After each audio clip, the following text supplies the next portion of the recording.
অৰ্থনৈতিক অধিকাৰ, ৰাজনৈতিক অধিকাৰ, সাংস্কৃতিক অধিকাৰ, ভাষিক অধিকাৰ যিসকলে আমাৰ পৰা কাঢ়ি নিবলৈ বিচাৰিছে সেইসকলৰ বিৰুদ্ধে এখন সংগ্ৰাম হ'ব।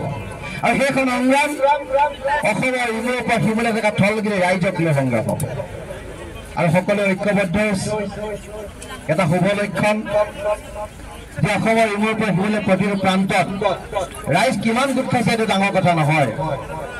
প্ৰতিবাদ চলি হাজাৰ লোক গোট খাইছে, লাখ লোক গোট খাইছে, এইটো ডাঙৰ কথা নহয়।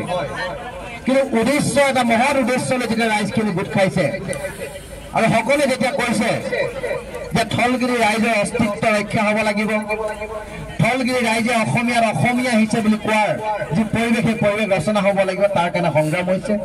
আৰু তাৰ কাৰণে হয়তো আজি চৰাইদেউ এই ঐতিহ্যপূৰ্ণ এই খেলপথাৰত সকলো সমবেত হৈছে ইমান প্ৰখৰ ৰ'দক নেওচি।